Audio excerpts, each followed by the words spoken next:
বিসমিল্লাহির রহমানির রহিম আলহামদুলিল্লাহি রাব্বিল আলামিন ওয়াসসালাতু ওয়াসসালামু আলা আশরাফিল আমবিয়া ওয়াল মুরসালিন আম্মা বা'দ। সম্মানিত শ্রোতামণ্ডলী, আজকে আমরা আল ওয়াজু ফিল হাদিসের ধারাবাহিক দর্শের তৃতীয় নম্বর দর্শ শুরু করতে যাচ্ছি। সেই বিষয়টি আজকে আলোচনা করব, তা হলো আল মুনাসাবা বাইনাল মা'না লুগাবি ওয়াল মা'না আল ইসতিলাহি, অর্থাৎ ওয়াজা অর্থাৎ মওজু এর আবিধানিক এবং পারিভাষিক অর্থের মাঝে মুনাসাবাত। তো আল ওয়াজু ফিল হাদিস, এটা আমরা ডক্টর ওমর ইবনে হাসানের সেই থিসিস নিয়ে আলোচনা করছিলাম। তো প্রথমত হলো আল মুনাসাবা বাইনাল মা'না লুগাবি ওয়াল মা'না আল ইসতিলাহি, মা'না লুগাবি এবং মা'না ইসতিলাহি এর মাঝে মুনাসাবাত কি? মুনাসাবাত বলতে যোগসূত্র, ওইটার সঙ্গে এটা মিল। ইনদাল মুকারানাতি বাইনাল মা'না লুগাবি ওয়া বাইনাল মা'না আল ইসতিলাহি, মা'না লুগাবি এবং মা'না ইসতিলাহের মাঝে আমরা তুলনা করলে নারা দেখি আনাল মুনাসাবাতা বাইনাহুমা যাহিরাতুন মুলাইমাতুন লিল মাআনিল মুতাআদ্দিদাতি, অর্থাৎ এখানে মুনাসাবাত খুব স্পষ্ট, একাধিক অর্থের সাথে এখানে পরিভাষাগত অর্থের অনেক মিল রয়েছে। কিভাবে? আমরা এখানে চারটা টপিক ছিল, মানে আবিধানিক অর্থের মধ্যে চারটা টপিকে আমরা পারিভাষিক অর্থের সঙ্গে মিলাবো। প্রথমত আম্মা আল মা'নাল আউয়াল, প্রথম অর্থে সেখানে বলা হয়েছিল ফাকাদ রু'ইয়া ফিহি আনাল হাদিস আল মাওদু' মাতরুহুন ওয়া মুলকা, অর্থাৎ হাদিসে মওযু এটা হলো প্রত্যাখ্যানযোগ্য এবং ছুঁড়ে ফেলা হয়েছে, যাকে লা ইয়াস্তাহিকুর রাফআ আসলান, যেটাকে কখনো সমুন্নত করার অধিকার রাখে না। বাল হুয়া মুনহাত্তুন আনিল ইতিবার ওয়াল ইহতিজাজ লা ইয়ানজাবিরু আসলান, বরং এটা গ্রহণ করা এবং প্রমাণাদি পেশ করার ক্ষেত্রে এটার কোনো বিবেচনা করা হবে না। ওয়া আম্মা আলাল মা'না সানি, এখন দ্বিতীয় যে অর্থ ছিল ফাল হাদিসুল মাওদু' সাকিতুন লা ইয়াজুজু ইতিবারু, হাদিসে মওযু এটি হলো সাকিত, অর্থাৎ মানে ফেলে দেওয়া হাদিস, যার কোনো বিবেচনা করা জায়েজ নেই। ওয়ালাল ইস্তিদলালু বিহি আও রাফউহু, এটাকে ইস্তিদলাল করা, প্রমাণাদি পেশ করা এবং এটাকে সমন্বিত করা। ওয়া আম্মা আলাল মা'না সানি, তৃতীয় অর্থে ফালাম্মা ফিহি মিন মা'না তাওলিদি ওয়াত তাসাব্বুব ফিল বুজুদি ওয়াত তাসনি', অর্থাৎ কৃত্রিম এবং বিদ্যমান করার ক্ষেত্রে এখানে একটা তৈরি করার অর্থ বিদ্যমান রয়েছে, যেহেতু মা'না লুগাবি এবং মওযু হাদিসও এরকম তৈরি করা হয়ে থাকে। ওয়া আম্মা আল মা'না রাবি, চতুর্থ নম্বর অর্থ ফাল হাদিসুল মাওদু' মুলসাকুন বিন নবী সাল্লাল্লাহু আলাইহি সাল্লাম ওয়া লাইসা হুয়া মিম্মা ক্বালাহু আও ফাআলাহু আও আকাররাহু, অর্থাৎ হাদিসে মওযু এটা নবীজির সঙ্গে সম্পৃক্ত করা হয়, অথচ এটা নবীজি বলেও নাই, করেও নাই, ইকরারও করে নাই। এই হলো আমরা চারটা অর্থের মুকারানা দেখাইলাম।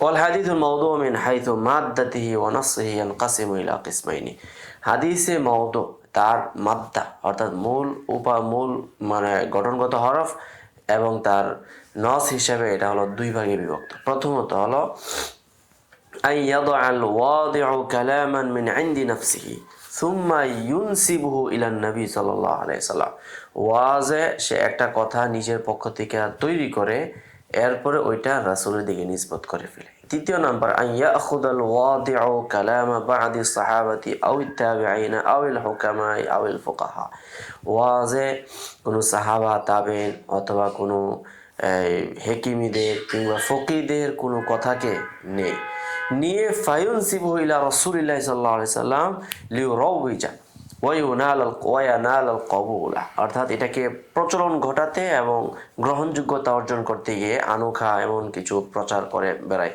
যেটার মাধ্যমে ওয়াজা ফিল হাদিসের আরেকটা রূপ হয়।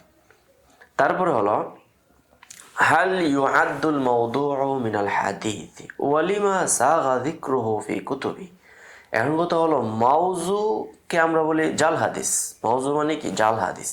আসলে কি মাওযু কি হাদিস কিনা? তো এটা হলো একটা কথা। আর যদি হাদিস নাওই হয়ে থাকে তাহলে কেন এটা হাদিসের কিতাবের মধ্যে তার আলোচনা আসবে?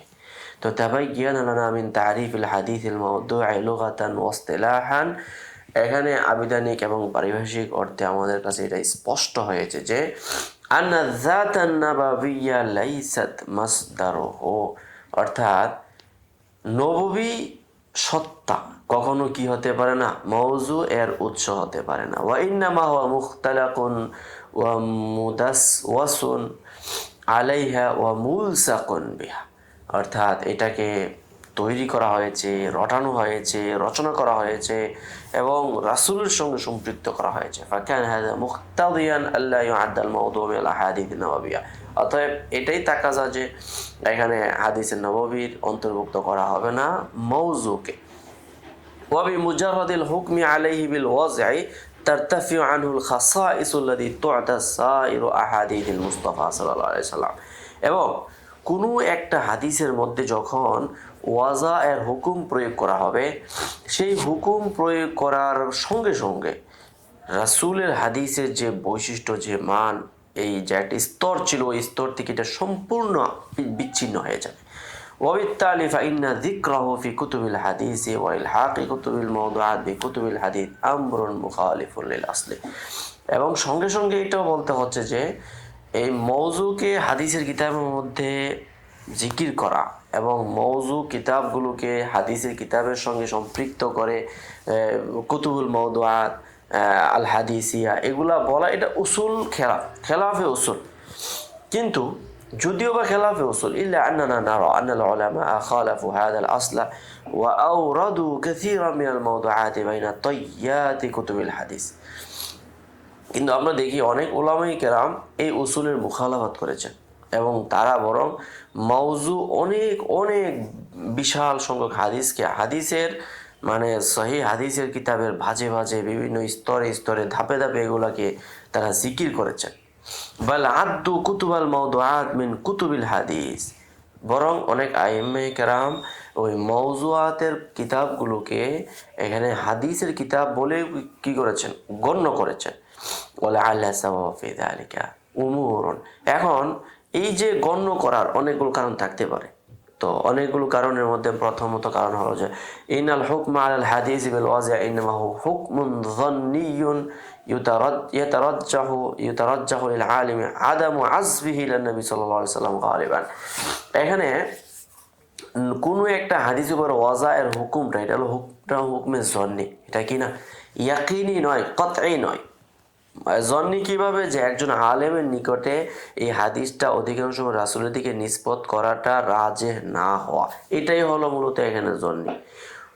ওয়ানাদিরা মা ইয়াকতাউ বিআন্না নবী সাল্লাল্লাহু আলাইহি ওয়াসাল্লাম লাম ইয়াকুলহু লাম ইয়াফআলহু আও ইউকিরহু, আবার খুব কম সংখ্যকে আছে যে নবী সাল্লাল্লাহু আলাইহি ওয়াসাল্লাম একেবারে বলেও নাই, করেও নাই, ইকরারও করে নাই।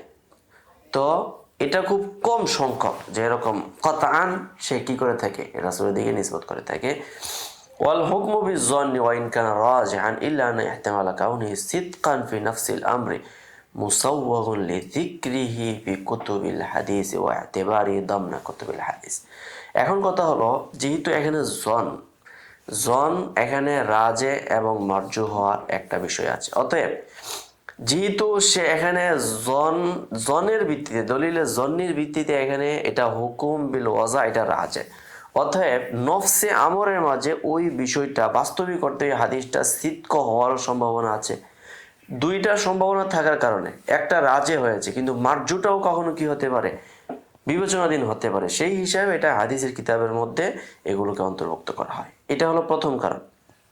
দ্বিতীয় কারণ হলো সানিয়ান ইন্না ইদরাজাল মাওদুআত ফি কুতুবিল হাদিস ওয়া আদ্দি মুআল্লাফাতি দিমনাল মুআল্লাফাতি ফিল হাদিস ইন্নামা হুয়া বিন নাযরি ইলা জা'মি ওয়াদি'iহা, যে মাওজুআতগুলোকে হাদিসের কিতাবের মধ্যে অন্তর্ভুক্ত করা হয়েছে এবং হাদিস বিষয়ক গ্রন্থ সংকলনের অন্তর্ভুক্ত সেই মওজুআতের কিতাবগুলো অন্তর্ভুক্ত করা হয়েছে, এটা হলো কোন দৃষ্টিকোণ থেকে, এটা হলো হাদিসের দৃষ্টিকোণ থেকে না, বরং এটা হলো ওয়াজে এর মানে ধারণার উপর ভিত্তি করে। ওয়াজে এটাকে হাদিস বলেই চালিয়ে দিয়েছে, এই হিসেবে এখানে মওজু হাদিস বলা হচ্ছে।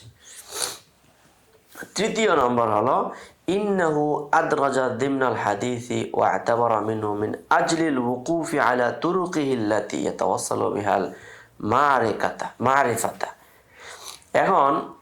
এখন হাদিস এর অন্তর্ভুক্ত করার কেন করা হয়েছে? ওয়াতুবিরা মিনহু, এবং হাদিসে হিসেবে বিবেচনা করা হয়েছে কেন? মিন আজলিল ওকুফি আলা তুরুকিহি আল্লাতী ইয়াতাওয়াসালু বিহাল মারিফাতু কিযবাহু, অর্থাৎ যে সকল তুরুকের মাধ্যমে তার নিকট হাদিস পৌঁছে আছে, এর মাধ্যমে সে অবগত হয়েছে এটা তার মিথ্যা হওয়ার উপরে। ফায়ানফি আনহুল কবুলা ওয়া ইয়াহকুমু বিরাদ্দিহি, আর এরই পরিপ্রেক্ষিতে সে ওই হাদিসটাকে কবুলকে নফি করে দেয় এবং তার রদের হুকুম সে প্রয়োগ করে। এই হলো তিনটা বিষয়। তাহলে কুল্লু হাযিল উমুরি জাআলাতিল উলামা ইয়াতাজাওয়াজুনা ফি ইদরাজিল মাওদুআতি দিমনাল হাদিসি ওয়া ইতিবারিহি মিনাল মাওদুআই। এই সকল কারণের এই সকল উদ্দেশ্যে উলামায়ে কেরাম মাওজুআতগুলোকে কি করেছেন? হাদিসের অন্তর্ভুক্ত করেছেন এবং হাদিসের আওতাধীন বিবেচনা করেছেন। ওয়া ইন কানা ফিল ওয়াকিআ লাইসা মিন আহাদিসিন নবী সাল্লাল্লাহু আলাইহি সাল্লাম, এজন্যই যদিও বা বাস্তবে এটা হাদিসে নবীজি সাল্লাল্লাহু আলাইহি সাল্লামের হাদিস নয়।